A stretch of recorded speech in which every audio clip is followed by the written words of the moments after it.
ರೈತ ಬಾಂಧವರೇ ನಮಸ್ಕಾರ. ಇವತ್ತು ನಾವು ಬೀದರ್ ಜಿಲ್ಲೆಯ ಬೀದರ್ ತಾಲೂಕಿನ ಶ್ರೀಮಂಡಲ್ ಪಂಚಾಯತ್ ಒಳಗೆ ಬರುವ ಕಂಕ್ಟಿ ಅನ್ನೋ ವಿಲೇಜಲ್ಲಿದ್ದೇವೆ. ಇಲ್ಲಿನ ಪ್ರಗತಿಪರ ರೈತರಾದ ಹಾವಪ್ಪ ಮಲ್ಲಿಕಾರ್ಜುನ್ ಅವರ ಹೊಲದಲ್ಲಿದ್ದೇವೆ. ಇವ್ರದ್ದು ಒಂದು ಸ್ಪೆಷಾಲಿಟಿ ಅಂದರೆ ಸಾವಯವ ರೀತಿಯಲ್ಲಿ ಇವರು ಬೆಳೆಗಳನ್ನು ಬೆಳೀತಾರೆ.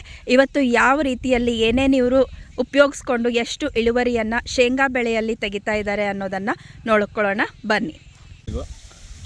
ನಂದು ಹೆಸರು ಬಂದುಬಿಟ್ಟು ಹಾವಪ್ಪ ಮಲ್ಲಿಕಾರ್ಜುನು. ತಂದೆಯವರು ಮತ್ತು ನಾವು ಇಬ್ಬರು ಜೋಡಿಸಿ ಮಾಡ್ತೀವಿ. ನಾನು ಒಂದು ಜಾಬ್ ಜೊತೆಗೆ ಪಾರ್ಟ್ ಟೈಮಲ್ಲಿ ಇದನ್ನು ಮಾಡೋದು. ಇವಾಗ ಏನಪ್ಪ ಅಂದ್ರೆ ಸಾವಯವ ಕೃಷಿ ಮಾಡೋದು ತುಂಬ ಅನಿವಾರ್ಯ ಆಗಿರುವಂಥದ್ದು. ಯಾಕಂದರೆ ನಾವು ನಮ್ಮ ದೇಶದಿಂದ ಬೇರೆ ಕಡೆಯಿಂದ ನಾವು ಏನಪ್ಪ ಅಂದ್ರೆ ಗೊಬ್ಬರನ ತರಿಸ್ಕೊಳ್ಳೋದು, DAP ಇರ್ಬೋದು, ಯೂರಿಯಾ ಇರ್ಬೋದು, ಪೊಟಾಸ್ ಇರ್ಬೋದು, ಪ್ರತಿಯೊಂದು ಏನಪ್ಪ ಅಂದ್ರೆ ಬೇರೆ ದೇಶದ ಮೇಲೆ ಡಿಪೆಂಡ್ ಆಗಿದ್ದೀವಿ. ಅದನ್ನು ಹೋಗಲಾಡಿಸೋದಕ್ಕೊಂದು ಇನ್ನೊಂದು ಸಾಂಪ್ರದಾಯಿಕ ಪದ್ಧತಿ ನಮ್ಮ ಹಿಂದೆ ಹಿರಿಯರು ಮಾಡ್ಕೊಂಡಿರುವಂಥ ಆ ಸಾವಯವ ಕೃಷಿನ ನಾವು ಅಳವಡಿಸ್ಕೊಂಡಿದ್ರೆ ಹೆಲ್ತಿಯಾಗಿ ಪೌಷ್ಟಿಕವಾದಂಥ ಆಹಾರನ ಪಡಿಬೋದು ಅನ್ನೋ ಉದ್ದೇಶಕ್ಕೆ ನಾನೊಂದು ಟೀಚರ್ ಆಗಿರುವಂಥದ್ದು ಕಾರಣಕ್ಕೂ ಕೂಡ ಅಂತ ಹೇಳ್ಬೋದು, ಅಥವಾ ನನಗೆ ಈ ಅಗ್ರಿಕಲ್ಚರ್ನಲ್ಲಿ ಇಂಟ್ರೆಸ್ಟ್ ಇರೋದು. ಇವಾಗ ನೀವು ನೋಡಿರ್ಬೋದು, ಇವು ಕಾಯಿಗಳು, ಇದು ಒಂದೇ ದಂಟಿರೋದು. ಒಂದೇ ದಂಟಿಗೆ ಯಾವ ರೀತಿ ಕಾಯಿಗಳಿದ್ದಾವೆ. ಇದು ಈ ರೀತಿ ಏನಪ್ಪ ಅಂದ್ರೆ ಕಾಯಿಗಳನ್ನ ಯಾವುದು ಶೇಂಗಾದ ಕಾಯಿಗಳನ್ನ ಯಾವ ರೀತಿ ಬಂದಿದ್ದಾವೆ. ಇದಕ್ಕೆ ನಾವು ಯೂಸ್ ಮಾಡುವಂಥ ಔಷಧ ಮತ್ತು ಏನೂ ಇಲ್ಲ. ಇದಕ್ಕೆ ಬಿತ್ತುವಾಗ ಹಾಗೆ ಬಿತ್ತಿದ್ದಾರೆ. ಅದ್ರ ಜೊತೆಗೆ ನಾವೇನು ಮಾಡಿದ್ವಿ, ಅದಾದ ಮೇಲೆ ಒಂದು ಸರ್ತಿ ಜೀವಾಮೃತನ ನಾವು ಸ್ವಂತವಾಗಿ ತಯಾರಿಸಿ ಆ ಜೀವಾಮೃತನ ಬಿಟ್ಟಿದ್ವಿ. ಅದೊಂದಕ್ಕೆ ನಾವೇನಪ್ಪ ಅಂದರೆ ಇಷ್ಟೊಂದು ಗುಣಮಟ್ಟದ ಇಳುವರಿನ ಪಡೆದಿದ್ವಿ. ನಾನು ಗೆಸ್ ಮಾಡಿರಲಿಲ್ಲ ಈ ರೀತಿ ಬರುತ್ತೆ ಅಂತ ಅಂದ್ಬಿಟ್ಟು. ನಾವು ಎಲ್ಲಿ ಕಡಿಮೆ ಬರುತ್ತೆ ಇಳುವರಿ ಅಂದ್ಕೊಂಡಿದ್ದೆ. ಎವರೇಜ್ ಹೇಳಿದ್ರೆ ನಮಗೆ 6 ರಿಂದ 7 ಕ್ವಿಂಟಲ್ ಬರುತ್ತೆ ಅಂತಬಿಟ್ಟು ಇವಾಗ ಗೆಸ್ ಆಲ್ರೆಡಿ ನಾವೇನಪ್ಪ ಅಂದರೆ ಒಂದು 4 ರಿಂದ 5 ಕ್ವಿಂಟಲ್ ಆಲ್ರೆಡಿ ತೆಗೆದಿದ್ದೀವಿ. ಈಗ ಮಿಕ್ಕಿ ಇರುವಂಥದ್ದು ಇನ್ನೂ ಕೂಡ ಹೊಲದಲ್ಲಿ ಇರುವಂಥದ್ದು ಅದನ್ನು ಕೂಡ ಈಗ ತೆಗಿತಾ ಇದ್ದೀವಿ. ಇದಕ್ಕೆಲ್ಲ ಪ್ರೇರಣೆ ಏನಪ್ಪ, ಸಾವಯವ ಕೃಷಿ ಇದನ್ನು ನೋಡಿರುವಂಥದ್ದು. ನಾವು ಸ್ವಲ್ಪ ನಾನೇನು ಇದಕ್ಕೇನು ಟ್ರೈನಿಂಗ್ ಹೋಗಿಲ್ಲ, ಆದರೆ ಯೂಟ್ಯೂಬಲ್ಲೇ ನೋಡಿರ್ಬಿಟ್ಟು ಮಾಡಿರುವಂಥದ್ದು. ಯೂಟ್ಯೂಬಲ್ಲಿ ಕನೇರಿ ಮಠ ಸ್ವಾಮೀಜಿ ಅವ್ರು ಹೇಳಿರುವಂಥದ್ದು ಪ್ರತಿಯೊಂದು ವೀಡಿಯೋನೂ ನೋಡ್ತೀನಿ. ಅವ್ರು ಹೇಳಿರುವಂಥ ವೀಡಿಯೋಸ್ಗಳನ್ನ ನೋಡ್ತಾ ನಾನು ಇವಾಗ ಅದರ ಯೂಸ್ ಮಾಡ್ಕೊಬಿಟ್ಟು DAPನೂ ಕೂಡ ನಾವು ಯಾವ ರೀತಿ ತಯಾರು ಮಾಡ್ಕೊಬೋದು ಮನೆಯದೇ. ಸಾವಯವ DAPನ ಯಾವ ರೀತಿ ತಯಾರು ಮಾಡ್ಕೊಳ್ಳೋವಂಥದ್ದು. ಮತ್ತು ಆಮೇಲೆ ನಾವು ಅದಕ್ಕೆ ಯೂಸ್ ಮಾಡಿರೋಂಥದ್ದು ಮುಖ್ಯವಾಗಿ ದೇಸಿ ಆಕಳ ಬೇಕು. ಆ ದೇಸಿ ಆಕಳ ನಮ್ಮ ಮನೇಲಿರುವಂಥದ್ದು. ಆ ಆಕಳ ಯೂಸ್ ಮಾಡ್ಕೊಂಡ್ಬಿಟ್ಟು ಆ ಆಕಳದಿಂದಿರುವಂಥ ಗೋತನ ಹಿಡಿತೀವಿ. ಅದನ್ನು ಕಂಪಲ್ಸರಿ ನಾವು ಶೇಖರಣೆ ಮಾಡ್ತೀವಿ ಡೈಲಿ. ಇವಾಗ ನಮ್ಮ ಮನೇಲಿ ಹೋದ್ರೂ ಕೂಡ ಒಂದು 20 ಲೀಟರ್ ಗೋತ್ರ ಹಿಡಿದಿರುತ್ತೆ. ಅದನ್ನು ಮತ್ತೆ ನಾವು ಯೂಸ್ ಮಾಡ್ತೀವಿ, ಇದು ಜೀವಾಮೃತನ. ಇವಾಗ ಇದಕ್ಕೆ ನಾವು ಶೇಂಗಕ್ಕೆ ಯೂಸ್ ಮಾಡಿರೋದು. ಅದ್ರ ಜೊತೆಗೆ ಈ ಹೊಲದಲ್ಲಿ ಕಾಣಿಸ್ತದೆ, ಇದು ಕಬ್ಬು ಇರ್ಬೋದು, ಇದ್ರ ಹಿಂದ್ಗಡೆ ಇರುವಂಥ ಕಬ್ಬು ಇವಾಗ ಮಾಡಿರುವಂಥದ್ದು. ನಾವು ಈ ಕಬ್ಬಿಗೆ ನೋಡಿದರೆ ಫಸ್ಟ್ ವರ್ಷ ಹಾಕಿದ್ದೀವಿ. ಹೋದ ವರ್ಷ ಅಂದರೆ ಇದು ಈಗ 3ನೇ ವರ್ಷದ ಬೆಳೆ. ಇದಕ್ಕಿಂತ ಮುಂಚೆ ಹಾಕಿರುವಾಗ ಅದರದ್ದು ನಾನು ನೋಡಿದ್ದೆ, ಒಂದು ಕಬ್ಬಿಗೆ ಮರಿ ಅಂತ ಕರಿತೀವಿ ನಾವು, 1-2 ಮರಿ ಇತ್ತು. ಇವಾಗ ಪ್ರೆಸೆಂಟ್ ಇರುವಂಥ ಕಬ್ಬನ್ನು ಕೊಡುತ್ತೆ ನಿಮಗೆ. ಅದು ಯಾವ ರೀತಿ ಮರಿ ಬಂದುಬಿಟ್ಟು ನಮ್ಮದು ಶುಗರ್ ಕೇನು. ಯಾವ ವೆರೈಟಿ ಅದ ಸರ್ ಇದು? ಬಿಳಿ ಕಬ್ಬರಿ ಮೇಡಮ್. ಸರ್ಕಾರಿ ಇದೇನಂತಾರೆ ಬಾಸಕ್ ಕಬ್ಬು ಅಂತೀವಿ, ಅದೇ ರೀತಿ ಬರುವಂಥದ್ದು. ಸ್ವಲ್ಪ ಗಟ್ಟಿಯಾಗಿರುತ್ತೆ. ಇದಕ್ಕೆ ಮೇಲ್ಗಡೆ ಇರುವಂಥದ್ದು ಕೂಡ ಇದನ್ನು ಕೂಡ ಅದೇ. ಅಂದರೆ ಈ ರೀತಿ ಕಬ್ಬು ನಮ್ಗೆ ಇದಕ್ಕಿಂತ ಮೊದಲು ಯಾವಾಗಲೂ ಬಂದಿರಲಿಲ್ಲ. ಅಂದರೆ ಇದಕ್ಕೆ ನಾವು ಇವಾಗ ಯಾವುದೇ ರೀತಿ ಔಷಧನ ಸಿಂಪಡಣೆ ಮಾಡಿಲ್ಲ, ಯಾವುದೇ ರೀತಿ ಗೊಬ್ಬರ ಯೂಸ್ ಮಾಡಿಲ್ಲ, ಪೊಟಾಸು, ಯೂರಪಿ ಏನೂ ಯೂಸ್ ಮಾಡಿಲ್ಲ. ಕೇವಲ ಜೀವಾಮೃತ ಮಾತ್ರ ಒಂದು ಸರ್ತಿ ಮಾತ್ರ ಬಿಟ್ಟಿದ್ದೀವಿ ಇವಾಗ ಡ್ರೆಂಚಿಂಗ್ ಮೂಲಕ. ಅಂದರೆ ಬ್ಯಾರಲಲ್ಲಿ ಕಲಿಸ್ಬಿಟ್ಟು ಬ್ಯಾರಲ್ ಮೂಲಕ ಏನು ಮಾಡ್ತೀವಿ, ಪೈಪಲ್ಲಿ ಆ ಪೈಪ್ ಮೂಲಕ ನೀರಿನ ಜೊತೆಗೆ ಬಿಟ್ಬಿಡ್ತೀವಿ. ಇದಕ್ಕೆ ಯಾವುದೇ ರೀತಿ ಡ್ರಿಪ್ ಇಲ್ಲ. ಇವಾಗ ಡ್ರಿಪ್ ಮಾಡಿದರೆ ಡ್ರಿಪ್ ಮೂಲಕನೂ ಬಿಡ್ಬೋದು. ಸರ್ ಎಷ್ಟು ದಿನಕ್ಕೊಂದ್ಸಲ ನೀರು ಕೊಡ್ತೀರಿ? ನೀರು ಕಂಟಿನ್ಯೂ ಕೌಂಟೇನು ಮಾಡಲ್ಲ ರೀ ಮೇಡಮು.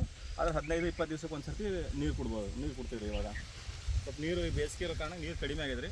ಇದು ಮೇಲ್ಗಡೆ ಏನಪ್ಪ ಡ್ರಿಪ್ ಇದೆ. ಡ್ರಿಪ್ ಇರಿಗೇಷನ್ ಅಂದರೆ ಡೈಲಿ ನೀರು ಮುಟ್ಬಿಡ್ತದೆ. ನಾವು ಬೆಳಿತೀವಲ್ರಿ, ಆ ಬೆಳೆಯುವಾಗ ಏನಪ್ಪ ಅಂದ್ರೆ ಮರಿ ಕಬ್ಬು ತುಳಿದ ಮೇಲೆ ಸ್ವಲ್ಪ ಮೇಲೆ ಬರುತ್ತೆ. ಮೇಲೆ ಬಂದಾಗ ಸೈಡಿಗೆ ನಿಮ್ಗೆ ಮರಿ ಬರೋದು ಕಾಣಿಸ್ತದೆ. ಆ ಸೈಡಿಗೆ ಮರಿ ಬರೋದು ಕಾಣುವಾಗ ನಡಬರ್ಕಿರುವಂಥದ್ದು ಗಂಡು ಇರ್ತದೆ ರೀ. ಅದನ್ನು ಏನಪ್ಪ ಅಂದ್ರೆ ನಾವು ತೆಗೆದುಬಿಡ್ಬೇಕು.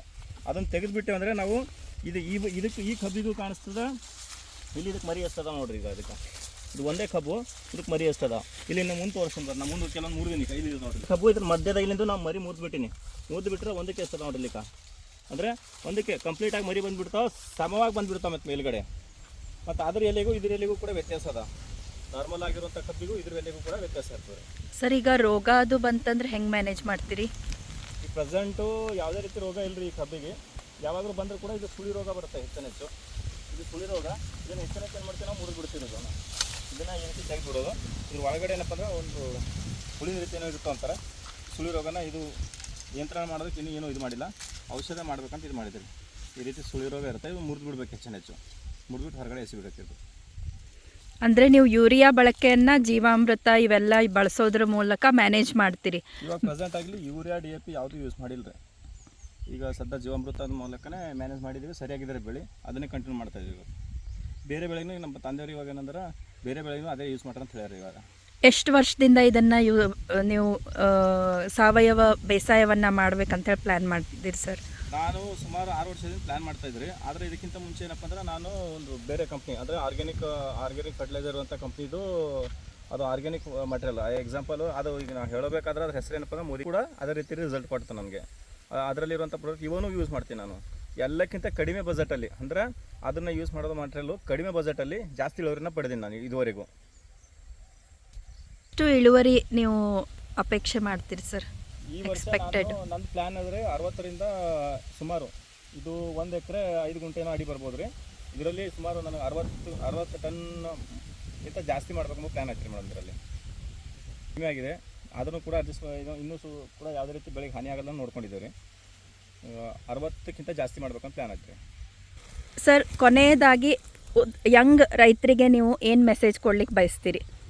ಮೆಸೇಜ್ ಅಂದರೆ ಇವಾಗ ನಾವು ಹೇಳೋ ಪ್ರಕಾರ ಒಂದು ನಮ್ಮ ಹತ್ರ ಒಂದು 4 ಎಕರೆ ಇರ್ಬೋದು, 10 ಎಕರೆ ಇರ್ಬೋದು ಹೊಲ ಇದ್ದರೆ ಫಸ್ಟಿಗೆ ಏನು ಮಾಡಿರಿ ಒಂದು 25% ಇರ್ಬೋದು ಅಥವಾ 10%. ಅಂದರೆ 10 ಎಕರೆ ಇದ್ದರೆ 1 ಎಕರೆ, ಒಂದು ನಮ್ಮ ಹತ್ರ 4 ಎಕರೆ ಇದೆ ಅಂದ್ರೆ ಅದರಲ್ಲಿ ಒಂದು 1 ಎಕರೆ ಅಥವಾ ಭಾಗ ಇದ್ದರೆ ಅರ್ಧ ಎಕರೆ ಏನಪ್ಪ ಅಂದ್ರೆ ಸಾವಯವ ಕಡೆಗೆ ಮಾಡಿ ಆ ಸಾವಯವದ ರುಚಿನೂ ಕೂಡ ನೀವು ನೋಡ್ಬೋದು.